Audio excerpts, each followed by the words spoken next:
Bonjour à tous et à toutes, c'est Sandrine, j'espère que vous allez bien. On se retrouve pour un podcast afin de vous parler des énergies qui vont se mettre en place à partir du 1er janvier 2024. Donc bien évidemment, je regarde cela avec mon logiciel dont j'utilise pour faire les thèmes astro, etc. Donc je vous dis tout de suite, ce podcast va certainement durer pas mal de temps. Donc voilà, vous êtes prévenus. Alors, alors déjà, je retrouve ma voix. Voilà, c'est bon, j'ai mis pause. Donc, l'année, la nouvelle année va démarrer déjà un lundi. Donc, qui dit lundi, bah, dit forcément une nouvelle semaine et en plus, nouveau mois. Donc, la symbolique, c'est vraiment, on va démarrer cette nouvelle année avec vraiment un tout nouveau chapitre, une toute nouvelle page blanche, nouveau départ, etc. Donc, c'est toujours le cas, hein, quand on démarre une nouvelle année, mais là, c'est vraiment très, comment dire, c'est très, on va dire, c'est amplifié, voilà. Donc, on redémarre de zéro, si je puis dire, même si on va démarrer cette nouvelle année avec la continuité des choses que l'on a travaillées, mis en place, etc., durant l'année 2023 et même des années précédentes, pour certaines personnes. Et donc, sachez que 2024 sera en année 8. Le 8 symbolise tout ce qui est cycle, schéma répétitif, l'infini, la justice divine, la sagesse intérieure, les synchronicités, la prospérité, la croissance et la réussite. Donc, je vais parler un petit peu de termes techniques, on va dire, pour tout ce qui est astrologie, etc.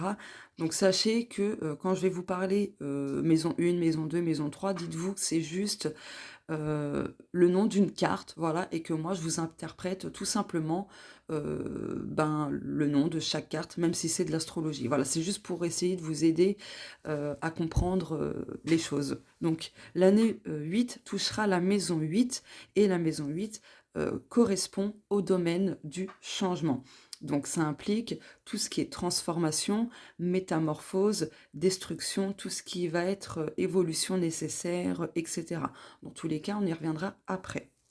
Donc déjà, ça annonce un petit peu la couleur, hein. 2024, c'est vraiment l'année du changement où on va devoir mettre fin à des cycles répétitifs, à des schémas répétitifs, où on va devoir se laisser guider pour réussir des projets et ainsi de suite, etc. Pour grandir aussi, pour évoluer spirituellement, personnellement, etc. En plus, ce que j'ai remarqué sur mon calendrier, c'est que donc la nouvelle année commence donc le lundi 1er janvier 2024 et la nouvelle lune sera le 11 janvier. Donc, avec ces trois chiffres, ça nous donne le chiffre 111. Le 111 symbolise l'alignement, le nouveau départ, la manifestation, donc manifestation de ses souhaits, de ses projets, etc. Et la conscientisation de ses pensées et de ses idées. Donc, étant donné que le 8 fait écho et résonance avec la maison 8, qui est le domaine du changement, eh bien tout ça, ça va être pas mal impacté. Donc, tout ce qui est nouveau départ, projet, etc., machin, etc., bah, il va y avoir du changement concret, très clairement. D'autant plus que le nombre 111 en numérologie est aussi synonyme de réussite, d'affirmation de soi, de développement et de réalisation de soi. Du coup, cette année 2024 va nous pousser à nous diriger vers une toute autre direction, mais en accord avec nous-mêmes. Voilà. Plus on reste parfaitement aligné en accord avec soi-même, plus les choses vont se manifester, on va dire, aisément, etc. Donc voilà le petit résumé pour les énergies 2024. Maintenant, on va passer aux choses sérieuses. Alors, bien évidemment, ce que je vous évoque et ce que je vais vous évoquer à la suite de ce podcast, ça ne pourra pas concerner tout le monde, bien évidemment, mais ça va quand même impacter une bonne majorité de personnes, hein. Ça, faut le dire. Donc voilà, alors, l'année 2024, avec mon logiciel pour faire les thèmes astro, la maison 1, donc dites-vous, quand je dis maison 1, maison 2, maison 3, je fais ce petit rappel, c'est comme si c'était juste le nom d'une carte. Voilà. Alors, la maison 1, ça représente le domaine personnel qui nous renvoie à nous-mêmes, donc à nous, à notre apparence, à notre état d'esprit, à l'image que l'on renvoie aux autres, etc. Donc là, c'est sous le signe de la balance. Donc du coup, au niveau personnel, on démarre cette nouvelle année avec le besoin urgent de retrouver l'équilibre en soi-même, au niveau de notre état d'esprit, etc. D'autant plus que nous avons le nœud sud. Donc le nœud sud, encore une fois, faites comme si c'était juste le nom d'une carte, mais le nœud sud, ça représente justement tout le passif de l'âme, donc les dettes karmiques, les schémas répétitifs qui proviennent de vies antérieures, etc. Et ça représente du coup ce qu'on libère dans cette vie. Donc là, on démarre cette nouvelle année pour le domaine personnel avec de la libération de choses qui proviennent justement de tout ce qui est karmique, etc. Voilà. Donc tout ça pour nous amener vers beaucoup plus d'équilibre, de justesse, de délicatesse, etc. Et donc aussi, le nœud sud fait écho aux enseignements spirituels, aux leçons de vie. Et là, en fait, on va démarrer l'année avec, pour pas mal d'entre nous, cette envie, on va dire, en tout cas, on va nous y pousser, hein. Je suis pas sûre que j'ai bien formulé cette phrase, mais enfin bref. En tout cas, on va nous pousser un petit peu à intégrer justement les enseignements, les leçons de vie à travers les choses que l'on a vécues en 2023 et même des années précédentes pour les personnes qui ont eu du mal justement à conscientiser les leçons de vie, les enseignements spirituels, etc. Voilà, pour justement ne plus répéter les mêmes schémas. Vous voyez? Ne plus continuer à constamment répéter les mêmes actions, à avoir toujours le même état d'esprit, et ainsi de suite. Donc voilà.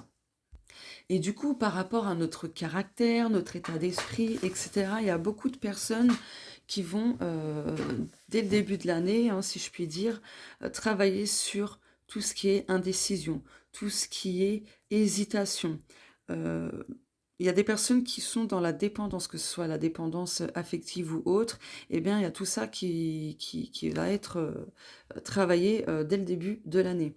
Donc là, en fait, il va falloir intégrer justement le fait d'apprendre à passer à l'action et pas trop réfléchir, parce que à trop réfléchir, eh bien du coup on est dans la procrastination. D'autant plus que du coup le nœud sud est en balance et forcément le nœud nord lui est en bélier. Donc en fait le bélier va enseigner à la balance le besoin de savoir agir et pas trop réfléchir. Et vice-versa, la balance va enseigner au bélier le besoin d'apprendre à réfléchir avant d'agir. Donc voilà, ce sont des signes opposés mais très complémentaires. Ce n'est pas pour rien qu'on dit que les opposés s'attirent, hein, parce que l'un comme l'autre va enseigner à l'un et l'autre des choses que l'autre n'a pas, et vice-versa.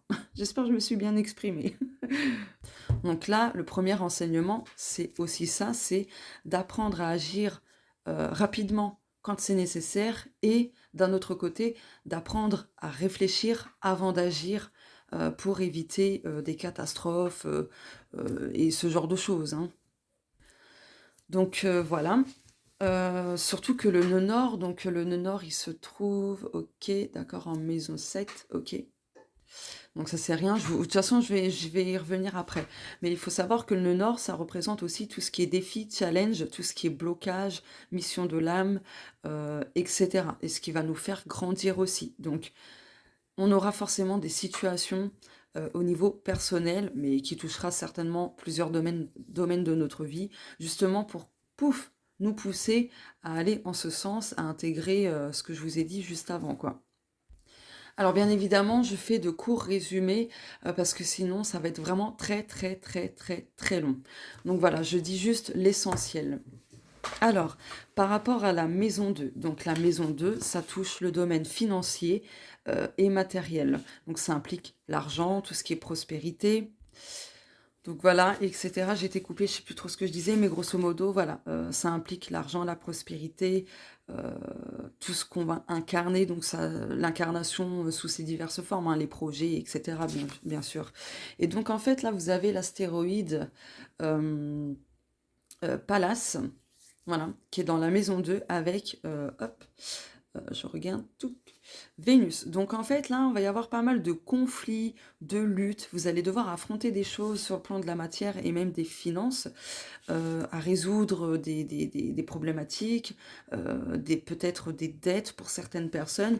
Donc là, avec Vénus, on vous dit de rester dans la bienveillance, de faire en sorte à être dans une sorte d'harmonie, d'amour, dans des énergies douces en fait, et pas rentrer tout de suite dans des émotions très négatives, etc. Voilà, la douceur, pardon, la douceur, la bienveillance, etc. vous aidera à faire face à tous ces conflits financiers et sur le plan de la matière aussi. D'autant plus que la maison 2 est en scorpion, donc attention à ne pas trop vous acharner négativement sur ce domaine-là. Voilà. Ce serait important, vraiment, pour que vous puissiez bien régler les choses comme il faut, pour que vous puissiez pour d'autres avoir de l'abondance, que vous puissiez, voilà, incarner vos projets de toutes sortes, voilà. Tout ce qui est bienveillance, etc., ce sera hyper important, euh, en tout cas d'être dans de bonnes énergies pour justement y arriver. Par rapport aussi au domaine matériel et financier, donc la maison 2, je le rappelle, il y aura un besoin d'être un petit peu dans le secret et de ne pas dévoiler non plus vos projets. Voilà. Parce que ça signifie qu'il y aura des personnes autour de vous, donc bien sûr ça ne va pas parler à tout le monde, mais il y aura des personnes autour de vous qui essaieront justement de faire capoter certaines choses. Et du coup vous allez avoir beaucoup plus de difficultés, de luttes, de résistance, etc. Pour mettre en place justement vos projets, à cause de ces personnes très négatives qui essaieront de vous mettre tout simplement des bâtons dans les roues. Et ce qu'il faut savoir aussi, c'est que Vénus est liée à l'attraction. Donc il y aura un besoin aussi de faire attention. Donc là, ça rejoint ce que je vous disais juste avant par rapport à votre état d'esprit, etc. De faire attention à comment vous allez voir les choses, à vos pensées, et ainsi de suite, parce que du coup, vous allez faire fonctionner pleinement la loi de l'attraction. Voilà. Donc, attention à ça si vous êtes dans un état d'esprit négatif, si vous avez trop de pensées négatives, de croyances limitantes et négatives, attention à ça, parce que ça aussi, ça peut saboter vos projets sur le plan de la matière et des finances. Et du coup, là, ce que je remarque, c'est qu'avec l'astéroïde Pallas, il y a une opposition avec Uranus. Donc une opposition, c'est quoi? Eh bien, ça parle de deux signes opposés mais complémentaires. Donc ce que je vous parlais tout à l'heure avec le signe de la balance et du bélier.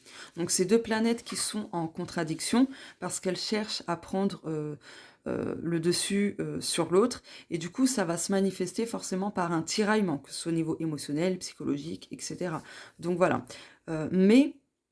Mais en prenant justement du recul, de la hauteur et en intégrant un peu plus de maturité et de sagesse, eh bien, on peut réussir justement à faire de cette tension, parce que du coup, l'aspect d'opposition, c'est un aspect quand même négatif et donc de tension. Et bien du coup, vous pouvez réussir à faire de cette tension quelque chose, un atout, une force, en fait, en les combinant toutes les deux, voilà, de façon harmonieuse, harmonieusement, pardon. Donc voilà. Donc il y a juste besoin en fait, parce qu'avec Uranus c'est le changement, c'est les bouleversements, ça parle de zone de confort, et du coup il y a un besoin de se dépasser, de sortir de sa zone de confort, de bouleverser un petit peu justement ses habitudes, etc. en y apportant beaucoup de changements, de mouvements, en étant aussi dans la créativité, l'inventivité, etc. Donc voilà. Tout ça, ça va vous permettre d'être dans une énergie de libération. Voilà, donc de vous libérer des contraintes financières, par exemple, ou tout simplement des blocages que vous avez sur le plan de la matière pour concrétiser, manifester vos projets, quels qu'ils soient. Donc voilà. Mais du coup, n'oubliez pas que le changement commence déjà par votre état d'esprit. Ça, c'est hyper important. Voilà. Donc ensuite, la maison 3. Donc la maison 3, c'est le domaine de la communication. Donc ça implique la communication vraiment sous toutes ses formes. Ça concerne aussi l'environnement, tout ce qui est relationnel, les autres, l'entourage proche, etc. Et notre manière aussi d'interagir avec les autres. Et du coup, là, en fait, ça va être assez mouvementé, mais ça va dépendre aussi du choix que nous allons faire. Voilà. Je m'explique. On a Mercure et Mars. Donc Mercure, c'est forcément la planète de la communication. euh, et ça fait écho aussi au mental. Et Mars, du coup, c'est tout ce qui est combativité, tout ce qui est lutte, tout ce qui est action, tout ce qui est quand même, on va dire, violent. Voilà, tout ce qui est colère aussi. Et du coup, là, notre manière de communiquer va être vraiment déterminante. Voilà. Soit, si on choisit de communiquer notre colère, mais d'une manière saine et positive, ça va pouvoir nous nourrir, euh, nous alimenter positivement et récolter des choses satisfaisantes. Voilà. Donc, crever les abcès, exprimer des non-dits, etc. Et donc régler des choses tout simplement. Tandis que si on choisit de communiquer ce qui nous dérange de façon très violente et négative, donc en exprimant vraiment la colère, etc. Donc d'une manière malsaine, on va dire, d'une manière vraiment négative, quoi. Ben, du coup, on va pas récolter ce que l'on souhaite régler. Comment dire, je me suis un petit peu perdue. Disons qu'en fait, on ne va pas récolter de choses abondantes. Ce sera au contraire décevant. Voilà. Donc notre manière de communiquer va vraiment être déterminante. Euh, Soit on décide de communiquer sainement ce qui nous dérange, ce qui nous énerve, et ainsi de suite, de façon saine et positive. Et du coup, là, on va pouvoir se couper d'une situation récurrente, etc. Et du coup, suite à ça, on va pouvoir récolter des choses bénéfiques, positives, etc. Donc des récoltes abondantes et satisfaisantes. Ou à l'inverse, si on continue de communiquer, de s'exprimer de manière négative, violente, avec colère et ainsi de suite, bah, du coup, on aura du mal à se couper d'une situation récurrente. Et du coup, bah, les récoltes seront très décevantes et catastrophiques, quoi. Donc là, ça va dépendre de nous. Vraiment de nous, des choix que l'on va faire. Est-ce qu'on va décider de continuer à manquer de tact? Parce que du coup, la maison 3 est sous le signe du Sagittaire. Et les Sagittaires, quand ils s'expriment, voilà, sont quand même blessants, crus et manquent de tact, etc. Donc là, c'est à nous de choisir. Voilà, est-ce qu'on va faire attention à comment on va s'exprimer ou au contraire, est-ce qu'on va continuer à être cru, à manquer de tact, à être blessant, etc. Voilà, ça va dépendre. Donc, on a deux possibilités. Soit on change notre manière de communiquer, je sais, je radote, excusez-moi, mais soit on va changer notre manière de communiquer de façon saine et positive et du coup, ça va améliorer beaucoup, beaucoup de choses avec l'entourage, les autres, etc. Ou soit on continue de communiquer de façon négative, etc. Et du coup, ben, en fait, il n'y a rien qui va se régler. Donc ça, le choix nous appartient. Libre arbitre. Mais ça fait écho aussi à comment on se parle à soi-même. Ça, c'est très important. Il y aura un besoin aussi de faire attention à notre langage, à ce que l'on dit de manière générale, pas forcément aux autres, mais aussi à ce que l'on se dit à soi-même. Ce sera important, voilà, de faire attention aux mots que l'on emploie, parce que les mots, c'est quelque chose de magique. Notre bouche est magique. C'est pas pour rien, pardon, ce n'est pas pour rien qu'on dit abracadabra. Voilà. Et pourquoi je vous parle de ce mot-là? Tout simplement parce que notre bouche, notre parole est créatrice. Voilà. Donc c'est pour ça que je vous dis de faire attention aux mots, donc mots M-O-T-S, hein, que vous allez employer, à comment vous allez vous parler à vous-même, etc., à comment vous allez affirmer les choses à travers la parole, et ainsi de suite, parce que ça aussi, ce sera déterminant. Et n'oubliez pas ce que je vous ai dit dans la maison 2 avec Vénus en parlant de l'attraction, de la loi de l'attraction. Donc juste attention à ça. Donc voilà, voilà. Donc après avec les autres, l'entourage, on va dire que ce sera quand même un peu conflictuel, un peu beaucoup, hein, quand même, on a Mars avec en plus Mercure. Donc, il faudra faire attention, tout simplement. Il faudra choisir, en fait, on va dire, votre combat. Voilà. Est-ce que vous allez décider d'y mettre toute votre énergie dans un conflit, etc. Ou alors de passer au-dessus. Enfin, voilà, c'est une question de choix aussi. Je vous le redis, hein, j'exprime les choses de manière... je dis l'essentiel, hein, parce que sinon, ça va être vraiment très, très long. Maintenant, la maison 4, pardon, représente le domaine privé, ce qui implique tout ce qui est notre jardin secret, notre nous intérieur, tout ce qui est intimité, foyer, vie privée, nos racines, nos bases, nos fondements, nos fondements, et ainsi de suite. Donc, la maison 4 est en Capricorne. Là, du coup, il va peut-être falloir se lâcher un petit peu la grappe, parce qu'on voit quand même une certaine sévérité envers soi-même au niveau intérieur, au niveau vie privée et globalement, hein, tout ce qui touche à nous, etc. Attention à ne pas être trop exigeant envers soi-même. Voilà, ce sera important. En plus, on a le soleil. Donc le soleil, alors je reprends mes notes, hein. Le soleil c'est vraiment tout ce qui, ça concerne tout ce qui est positivité, tout ce qui est vitalité, tout ce qui est, comment dire, conscience, tout ce qui est énergie positive, la création aussi, hein, l'accomplissement personnel, ça représente aussi l'orgueil, hein. Donc va falloir faire attention à ça, à ne pas avoir les yeux plus gros que le ventre également.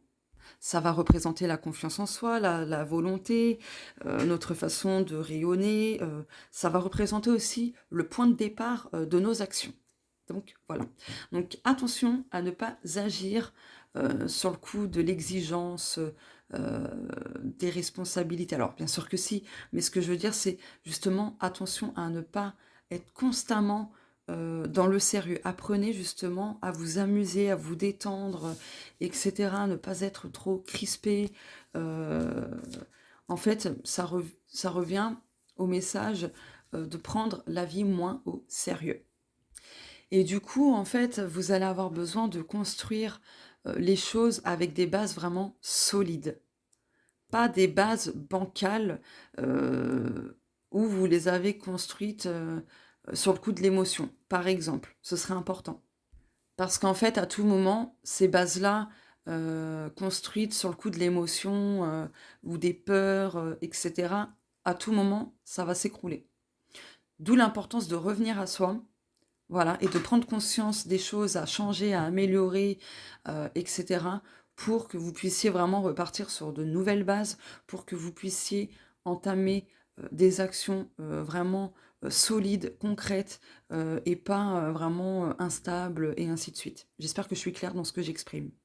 Et du coup, par rapport à vous, et ainsi de suite, vous avez besoin de vous recentrer pleinement, et de toute façon, les énergies de cette nouvelle année va nous pousser à se recentrer, en soi. Donc, on fait écho au 111 que je vous parlais tout à l'heure avec l'alignement, etc. Il y aura un besoin de travailler la stabilité, de savoir aussi de se détacher des choses qui ne vous conviennent plus, qui vous tirent vers le bas, etc. Il y aura un besoin aussi de garder son sang-froid. Voilà. De savoir aussi être un peu opportuniste. Quand il y a une opportunité qui se présente à vous, tâchez justement de la saisir sur l'instant T. N'attendez pas trop. La patience, c'est bien, mais ne pas trop attendre, sinon après on loupe quelque chose. Donc là, c'est aussi ça qu'il va falloir intégrer dans vos racines, si je puis dire. Donc voilà, voilou. Et il y aura un besoin de travailler l'ancrage en soi, etc. De se défaire aussi des choses que la famille, les ancêtres ont transmis. Donc voilà, tout ce qui est bancal, tout ce qui est instable, tout ce qui est vraiment qui ne vous permet pas de vous épanouir intérieurement et ainsi de suite, il y aura un besoin de travailler là-dessus. Donc de toute façon, l'année 2024 est en année 8, donc on va se libérer de cycles karmiques, de cycles répétitifs, de schémas répétitifs, etc., etc. Donc ça touche aussi le côté lien transgénérationnel, donc le karma familial, etc. Voilà, il n'y a pas que le côté perso, il y a aussi le côté familial. Donc je le redis, lien transgénérationnel. De toute façon, vous allez conscientiser que certaines choses ne viennent pas vraiment de vous, mais proviennent de vos ancêtres, de la famille, de ce que vous avez hérité, tout simplement.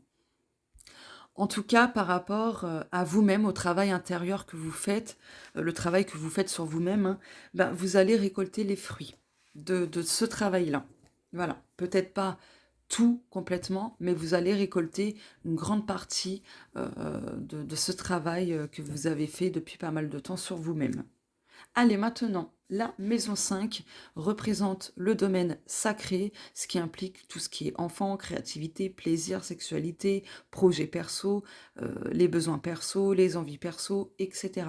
Donc la maison 5 est en Verseau. Alors, hop, eh bien vous avez la part de fortune dans la maison 5, donc ça implique des changements imprévus, mais c'est souvent dans un sens positif, hein, bien sûr. Et du coup, en fait, ça va impliquer tout ce qui est projet perso, vos besoins, etc.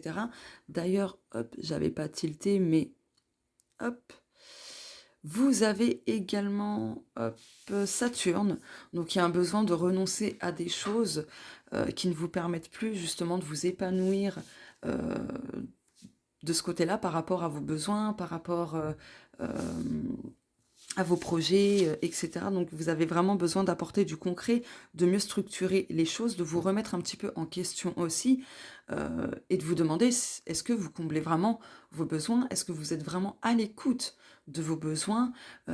Et est-ce que vous faites les choses en fonction de vos besoins? Voilà, ce type de questions à se poser. Donc, il y a un besoin aussi de vous libérer de plusieurs freins. Donc, à vous de les trouver, ces freins-là.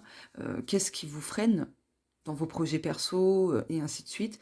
Donc, encore une fois, il y a un besoin de se questionner. Mais en tout cas, plus vous allez renoncer à ce qui ne vous épanouit plus, à ce qui ne vous comble plus, et ainsi de suite, voilà. J'ai oublié ce que je voulais dire. Et bien, plus en fait, vous allez déjà vous alléger et vous allez être pleinement en accord avec vous-même, avec vos besoins. Et du coup, vos projets perso, quels qu'ils soient, pourront voir le jour, on va dire, facilement. Donc du coup, vous allez avoir une belle énergie créatrice par rapport à vos projets perso et ainsi de suite, quoi. Donc voilà. S'il y a des personnes qui avaient un projet pour faire un bébé, ça va se faire. Ça va se faire. Bien sûr, ça ne parlera pas à tout le monde, hein. Je le redis, c'est très très important de le dire. Pardon. En tout cas, pour vos projets perso, vos besoins, etc., c'est terminé. Il ne faut plus être dans la retenue, dans la limitation. Non. Arrêtez de vous limiter, en fait, de vous retenir. Faites les choses selon vous, selon vos besoins, selon ce que vous avez envie, justement. Justement, pardon. Je ne sais plus parler. Et par rapport à vos projets, si vos projets sont originaux, n'hésitez pas à le faire. N'ayez pas peur du regard des autres. Faut s'en foutre en fait de ce que les gens en diront. De toute façon, on sera toujours critiqué, hein, quoi que l'on fasse. Donc autant faire les choses que l'on aime, que l'on souhaite, etc. Voilà. Et pour beaucoup d'entre nous, parce que là je vois qu'il y a un carré avec Saturne et Vénus. Donc un carré, c'est un aspect négatif aussi et de tension. Et ça signifie en fait que deux planètes sont en conflit permanent. Voilà, et que les personnes qui ont un carré et tout ça dans tel ou tel domaine le ressentent parfaitement bien. Donc voilà. Donc là, il y a un besoin vraiment d'être plus dans le féminin sacré, donc avec la tendresse, la douceur, la sensibilité, l'harmonie, la bienveillance, l'amour, etc., pour en venir à bout, justement. Donc de se faire plaisir aussi, d'être bienveillant envers soi-même, etc. Et de prendre soin de soi aussi, au niveau physique. Voilà. Et émotionnel également. Donc de se nourrir positivement, émotionnellement, et de se chouchouter physiquement aussi. Ça vous permettra aussi de vous sentir bien, d'être un peu plus épanoui, etc.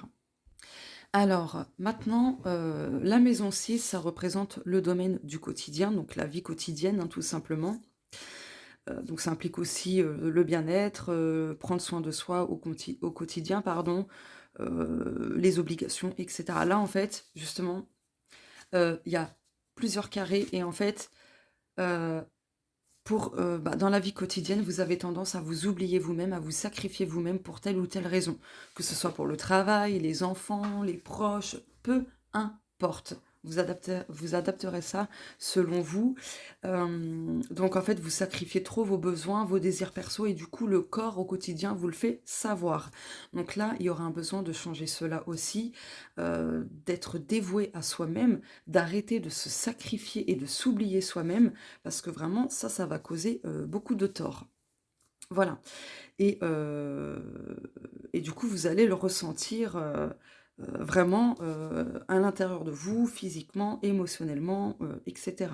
Donc il y a un besoin de lâcher certaines choses dans la vie quotidienne, voilà, de se faire passer en priorité.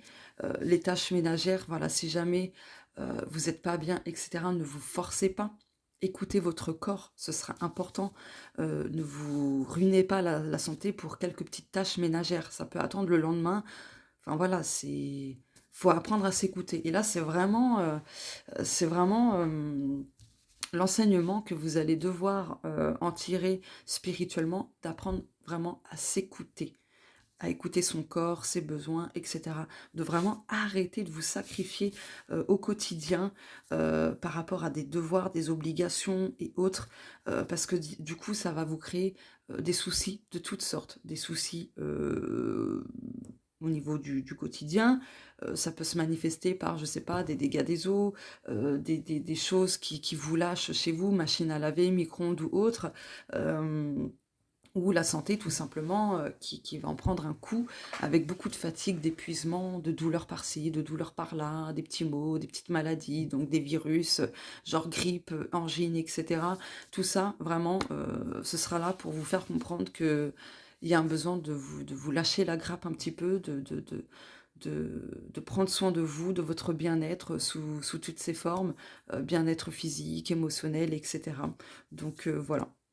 Surtout que la maison 6 est en poisson. Les poissons, ce sont des signes très sensibles, euh, très réceptifs. Et en plus, vous avez Neptune dans la maison 6. Donc, c'est tout ce qui est en lien avec l'intuition, tout ce qui est justement en lien avec la visualisation, la médiumnité, tout ce qui est magie, tout ce qui est perception, tout ce qui est émotionnel aussi, j'ai envie de vous dire. Donc voilà, attention à la loi de l'attraction, parce qu'encore une fois, ça ressort, parce que la loi de l'attraction est également liée à Neptune. Donc, vous risquerez justement de vous attirer des choses dans votre vie quotidienne par rapport à ce que je viens de vous dire juste avant. Et du coup, les premiers signaux d'alerte pour vous faire comprendre qu'il y a quelque chose qui ne va pas, que vous avez besoin de changer dans votre quotidien, ça commencera pour la plupart d'entre nous par les émotions. Parfois, on va ressentir une émotion sans trop savoir pourquoi. Bah là, ce sera justement un indice pour vous mettre sur la voie, afin de vous questionner, d'être dans l'introspection, de vous poser les bonnes questions pour trouver justement ce qui ne va pas, etc. Donc voilà. Maintenant, la maison 7. Donc la maison 7, c'est le domaine amoureux, mais aussi les relations de cœur en général, même si ça implique surtout le sentimental. Donc tout ce qui est couple.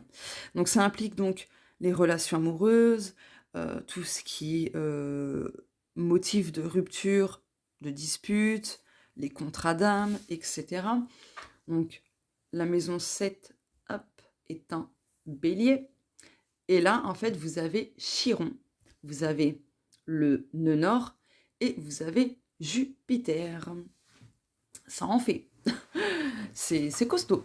En fait, là, pour le domaine amoureux, etc., tout ce qui vous tient à cœur aussi, hein, attention, parce que les contrats, bon, c'est les contrats d'âme, oui, mais les contrats, ça peut être aussi les projets que vous avez qui vous tiennent vraiment, vraiment, vraiment, vraiment à cœur, même si ça concerne principalement le domaine amoureux.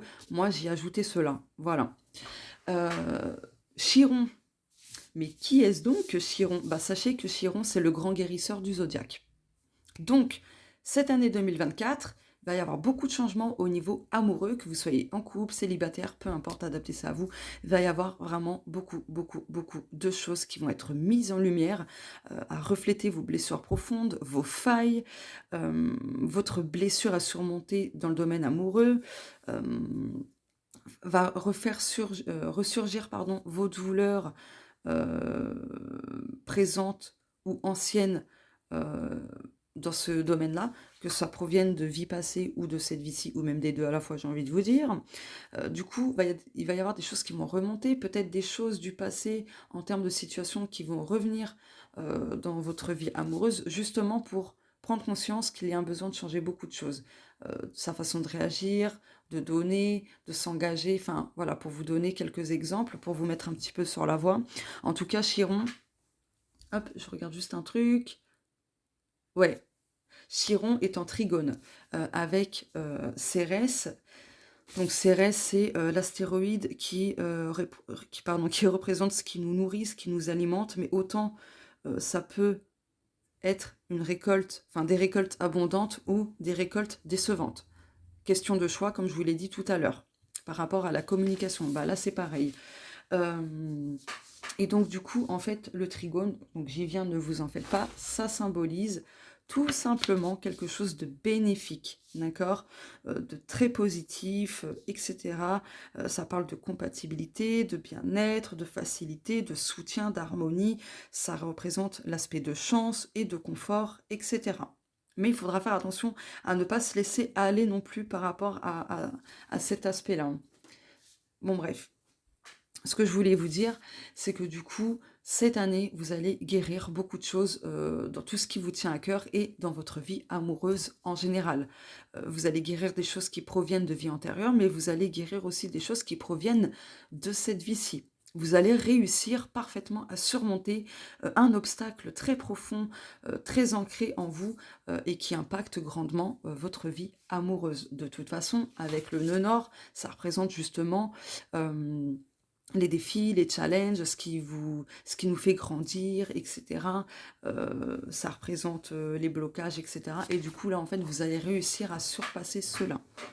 Voilà, à surmonter les blocages au niveau sentimental. En plus, on a Jupiter. Jupiter, c'est tout ce qui est positif aussi, abondance, réussite, succès, etc.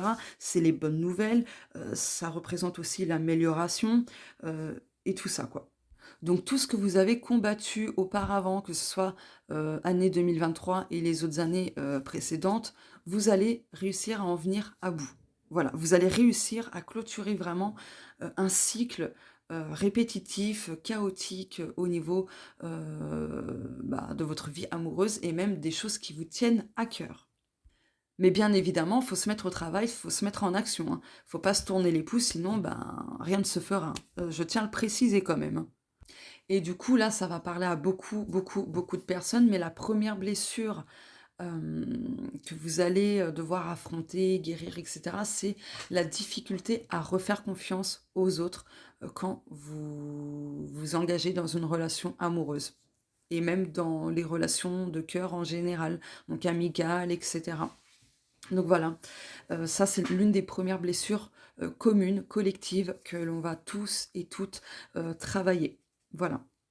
Donc du coup, ça concerne tout ce qui est engagement, d'accord? Donc si à chaque fois vous attiriez des partenaires qui avaient du mal à s'engager, du coup, en faisant ce travail-là, vous allez totalement clôturer ce cycle-là, ce schéma répétitif, et par la suite, vous allez attirer des personnes voilà, qui arriveront à mieux s'engager, à mieux s'ouvrir, etc. Voilà. Donc ça peut prendre du temps, et puis pour d'autres, ça peut prendre moins de temps, ça dépend du travail que vous avez fait en amont, bien sûr. Mais voilà, grosso modo, n'oubliez pas que ça reste collectif. Donc ça ne pourra pas convenir à tout le monde non plus, hein, comme je l'ai dit tout à l'heure. Donc voilà, en tout cas, pour moi, il y a des accords trouvés, il y a une communication retrouvée aussi pour certaines personnes dans leur vie amoureuse, déjà engagées, hein, je parle. Donc voilà. Donc sachez qu'il y aura beaucoup, beaucoup, beaucoup d'effets miroirs.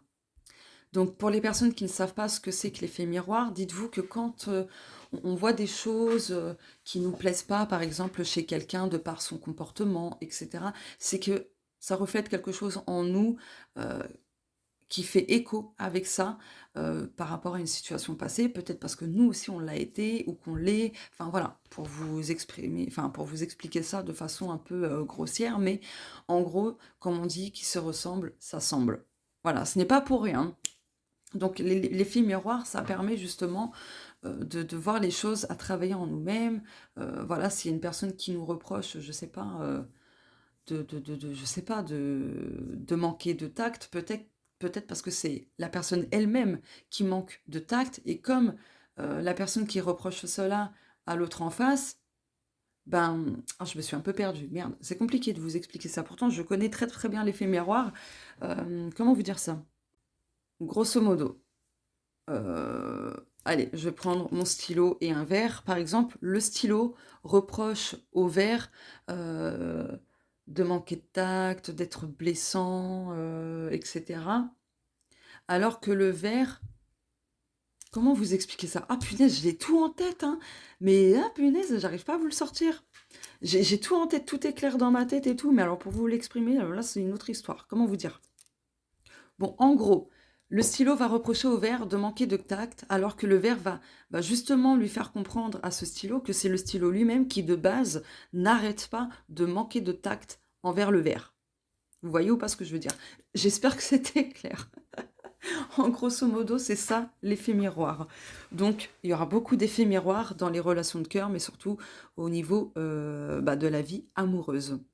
Ça peut faire écho aussi de rencontrer une personne qui a, on va dire, plus ou moins le même vécu, les mêmes échecs, etc., etc. Voilà, pour vous donner d'autres exemples.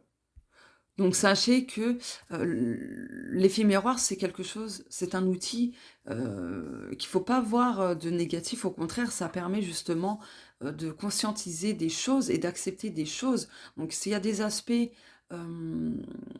qu'une personne en face de nous reflète, qui nous dérange, ben, ça veut dire qu'il y a quelque chose qui fait vraiment écho en nous-mêmes par rapport à ce qui nous dérange.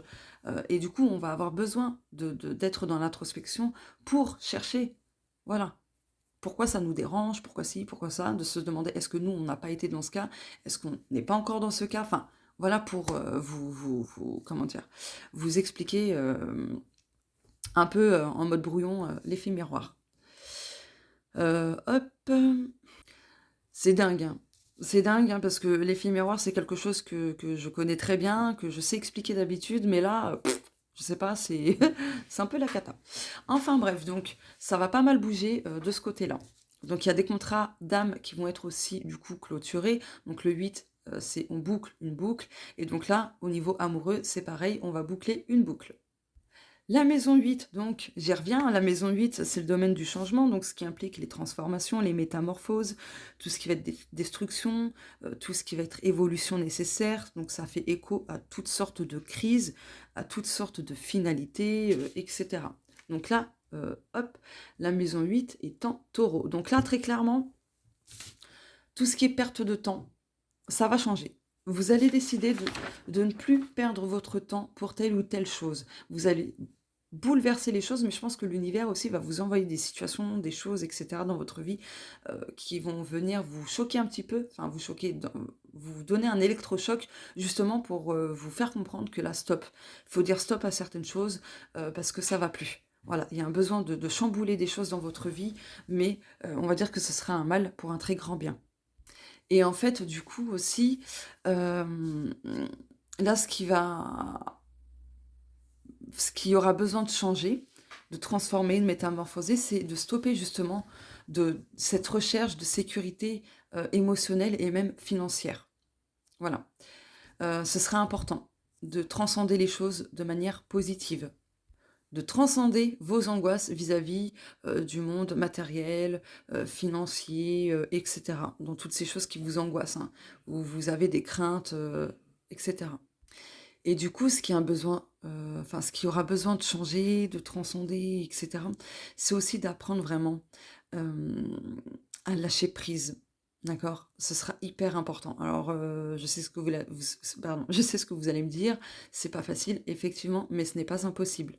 Voilà, il faut s'en donner les moyens, tout simplement.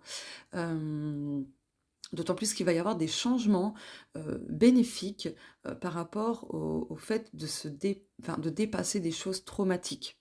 Voilà. Vous allez réussir à dépasser vos traumas, vos chocs émotionnels, etc. Mais encore une fois, ça, vous y arriverez en passant à l'action, en faisant ce qu'il faut, bien évidemment. Ce qui va se transformer positivement aussi, c'est que vous allez réussir à faire un gros nettoyage en vous, à vous régénérer. Et vous allez réussir totalement à remonter la pente, tout simplement. En tout cas, pour beaucoup d'entre nous, on va avoir des changements imprévus et surprenants.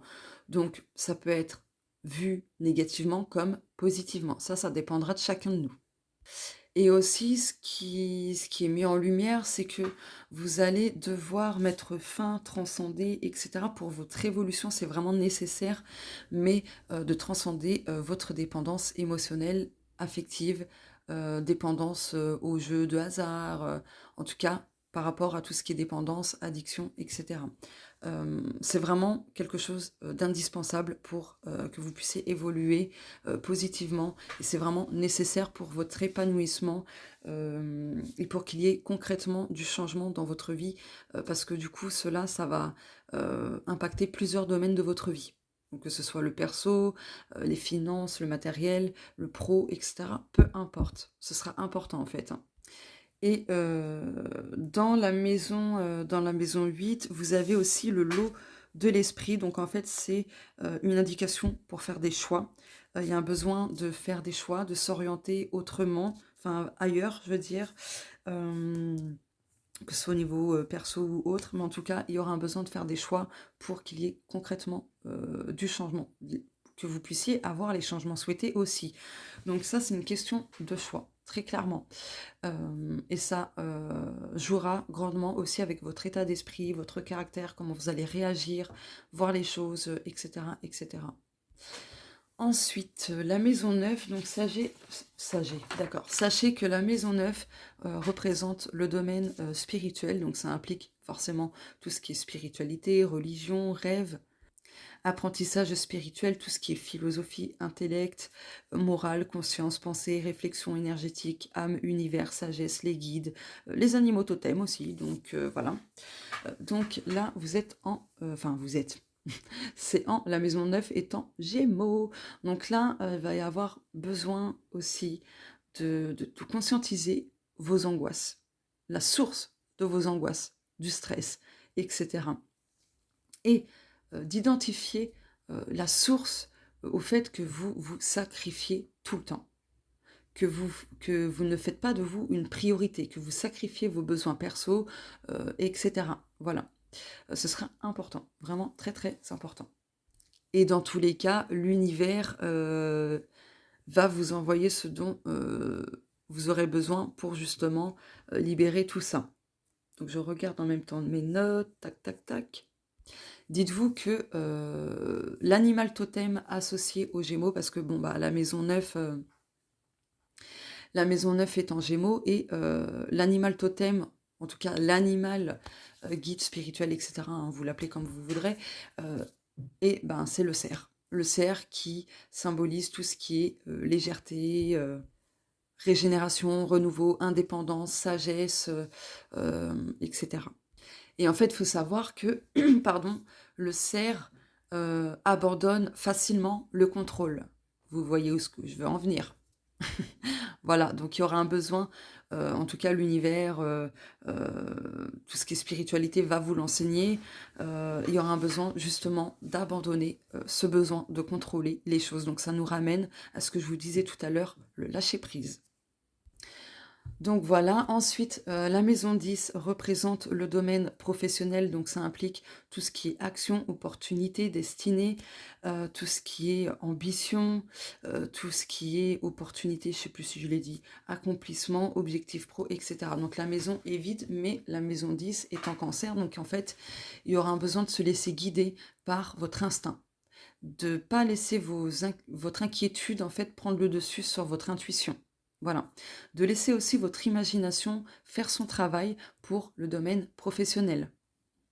Et en fait, par rapport au domaine professionnel, vous allez avoir besoin de créer une sorte de cocon, pardon, d'un confort, de quelque chose de sécurisant, de réconfortant. Et il y en a, je pense, qui vont se mettre à leur compte, qui vont travailler de chez eux. Voilà. Donc il y aura aussi un besoin de trouver l'équilibre entre votre vie professionnelle et votre vie personnelle. Ce sera hyper important. Ceci dit, ça annonce tout de même une certaine réussite dans le domaine professionnel, que vous soyez salarié ou à votre compte, peu importe.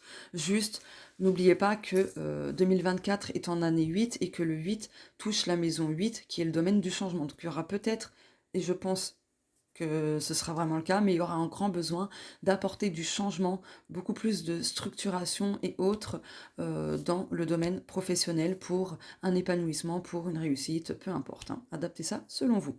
Maintenant, la maison 11 donc. Donc la maison 11 représente le domaine social et collectif, donc ça représente les projets collectifs, le karma collectif, tout ce qui est solidarité, communauté, pardon, aide, etc. La maison est quasi vide, on a quand même la lune, hop, la lune en maison 11, donc, et c'est en, tac, tac, tac, tac, tac, en lion. Alors, il faudra faire attention à votre ego. Voilà, de faire attention à votre ego de ce côté-là. Mais en tout cas, par rapport au domaine social et collectif, vous allez être le leader de votre groupe amical, collègue, peu importe. Donc vous allez avoir un peu plus de responsabilité à ce niveau-là. Voilà. Attention à ne pas être dans ce besoin de reconnaissance. Ça peut vous faire défaut. Attention aussi au côté perfectionniste. Ça peut agacer, ça peut agacer les gens, tout simplement. Voilà. En tout cas, il y aura de fortes émotions par rapport aux amitiés et aux personnes qui vous entourent, que ce soit au travail ou autre. Donc, les émotions peuvent être autant positives que l'inverse. Ça va dépendre de ce que vous allez vivre au niveau amical. Mais en tout cas, par rapport au domaine social et collectif, par rapport au karma collectif, il y a quelque chose qui se libère au niveau des émotions et de la sensibilité. Voilà. Et de l'ego. N'oublions pas l'ego, parce que j'en ai parlé. Faudra tout de même, faire attention à ne pas attendre la validation des autres quant à vos projets, vos souhaits, etc. De ne pas être de ne pas être tout court dans l'approbation des autres. Voilà. C'est à vous de faire, d'être comme ça envers vous-même. Donc en fait, là, ça revient au besoin d'arrêter de vous tourner vers les amis, les proches, etc. pour vous aider à faire vos choix. Voilà. Là, vous avez besoin de retrouver ce côté leadership envers vous-même, de prendre des décisions par vous-même, et ainsi de suite. Voilà, parce que ça peut vous créer des freins, des blocages. Si à chaque fois vous vous remettez aux autres parce que vous ne savez pas quel choix faire, etc., etc. Les gens n'ont pas le même point de vue, ne vivent pas les mêmes choses et peuvent mal vous conseiller aussi. Donc c'est pour ça que il y a un besoin de se tourner vers soi pour faire des choix, pour se valider soi-même, etc. En tout cas, par moment, on voit que le côté social collectif, vous pouvez vous sentir complètement en décalage avec certaines personnes. Donc là, on vous dit vraiment de rester tourné vers des personnes qui ont, on va dire, la même vibration que vous, les mêmes idées, les mêmes valeurs, etc. Donc ce sera important, en fait, de vous tourner vers ces personnes-là, de manière générale, et de ne pas entretenir des relations avec des personnes qui sont vraiment pas du tout comme vous. Voilà, j'espère que je m'exprime bien. Bien évidemment, la maison 11 concerne aussi tout ce qui touche à la politique, enfin voilà. Donc je pense quand même il y a quelque chose qui va se débloquer à ce niveau-là, pour le domaine collectif, au niveau de la politique. Alors, est-ce que ce sera positif ou négatif? Ça, je ne peux pas vous le dire, mais je vais regarder juste s'il n'y a pas... Tchouk, tchouk, tchouk. Moi, je pense qu'il y a quelque chose, on va dire, de positif qui va se mettre en place en ce qui concerne ben, le collectif, hein, de manière générale, donc peut-être en lien avec la politique, peu importe. Mais ouais, il y a quelque chose qui ressort de ce côté-là. Voilà. Donc pour l'instant, je n'en sais pas plus, mais ça a l'air d'être plutôt positif. On va dire ça comme ça. Voilà. Je pense pas que ce soit vraiment politiquement parlant, mais enfin, ouais, on verra bien. On verra bien. De toute façon, n'hésitez pas, hein, si vous voulez que je fasse des tirages aussi par rapport à ce qui se passe, dites-moi, hein, j'en ferai, hein, ce sera mieux. Bref, maintenant, la maison 12, ça représente le domaine des épreuves et des obstacles, donc ça implique le karma personnel, tout ce qui est inconscient, tout ce qui est remise en question, bah forcément les épreuves, les obstacles, et dites-vous que la maison 12, c'est vraiment la maison la plus ténébreuse, la plus profonde dans un thème astral. Voilà, donc ça représente aussi tout ce qui est bilan, santé, maladie, etc. Et du coup, nous avons Lilith, donc la lune noire, et nous avons, je crois que c'est Junon, je revérifie, oui, Junon. Alors, par rapport à nos engagements global et amoureux, ça va être très compliqué parce que du coup, les épreuves, les obstacles qu'on va devoir affronter, ça va agir en fait sur nos peurs profondes, sur les expériences négatives du passé, sur les traumas karmiques et de cette vie-ci. Donc les traumas karmiques, c'est les vies passées, et aussi les traumas de cette vie-ci. Il y aura un besoin en fait de se rebeller pour retrouver sa liberté, son indépendance, de rester authentique, et de partir vraiment à la découverte de soi-même. Ce sera hyper important pour se connaître soi-même dans ses aspects les plus sombres, etc.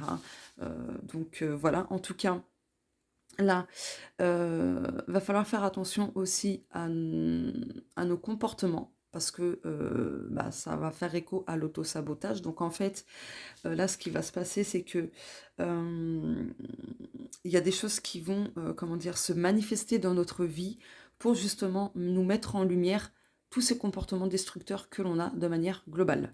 Donc, qui font écho à l'auto-sabotage. Aussi, par rapport aux épreuves, etc., en fait, pendant un moment, durant 2024, pas mal d'entre nous, on va en fait connaître une grande instabilité émotionnelle. Et du coup, il faudra travailler là-dessus. Voilà, parce qu'en fait, on est trop réceptif, trop sensible, et du coup, il va falloir trouver l'équilibre et trouver des manières de se protéger, parce que, ben, tout simplement, on est une éponge. Nous sommes des éponges énergétiques, émotionnelles, et du coup, il va falloir apprendre à se protéger, à ne pas tout absorber, enfin, voilà, par rapport aux émotions des autres, énergie des autres, etc. Donc voilà. Après, si c'était déjà le cas en 2023 et les années précédentes, ce sera la continuité, justement, d'apprendre encore une fois à intégrer des choses pour se protéger des énergies et émotions négatives des autres, parce qu'on a une très très grande réceptivité à ce niveau-là. Et en fait, on va avoir pas mal d'épreuves, de situations et autres pour nous mettre en lumière des choses qui étaient restées cachées jusqu'à maintenant. Au niveau de la santé, ce sera aussi très compliqué.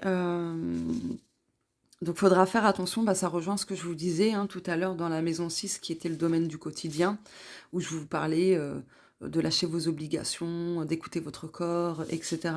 Donc, en fait, si vous n'écoutez pas votre corps, vos besoins, etc., du coup, ça peut se déclencher en maladie, et une maladie plutôt longue à guérir. Elle guérira, mais ce sera long. Voilà. Je ne veux pas faire peur à qui que ce soit, n'oubliez pas que c'est collectif. Voilà. Le mieux, de toute façon, c'est de connaître vraiment son thème astral perso. Ça, je vous le dis clairement. Donc voilà, c'est beaucoup mieux. Enfin bref, donc du coup, il y aura aussi besoin d'apprendre à intégrer, de ne plus avoir peur à dire non. Vous avez le droit de dire non, très clairement. Si vous n'avez pas envie de faire certaines choses ou autres, ben là, en fait, en termes d'épreuves, et cetera, vous allez, avoir des situations justement qui vont vous pousser à apprendre à dire non.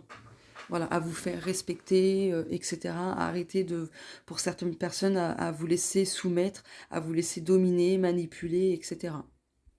Alors pour terminer, du coup, ce podcast, hein, ça fait déjà 1 heure, que je parle.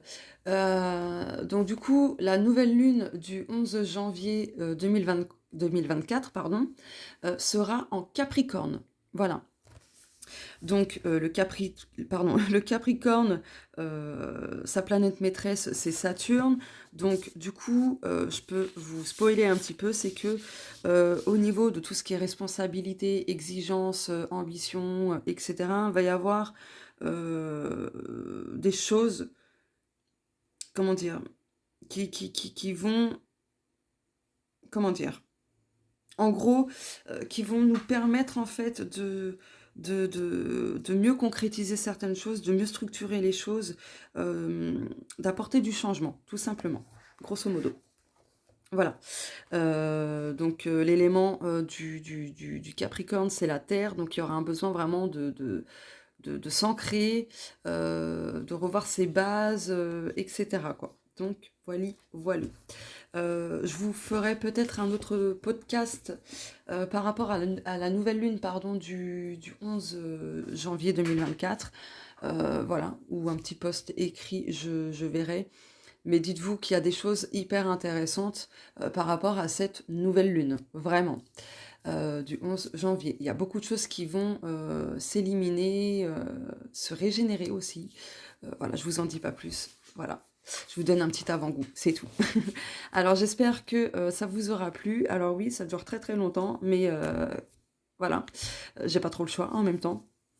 Donc bah, n'hésitez pas à me partager vos ressentis par rapport à tout ce qui a été évoqué dans les énergies de 2024. Je vous fais de gros bisous et on se dit à plus tard. Ciao!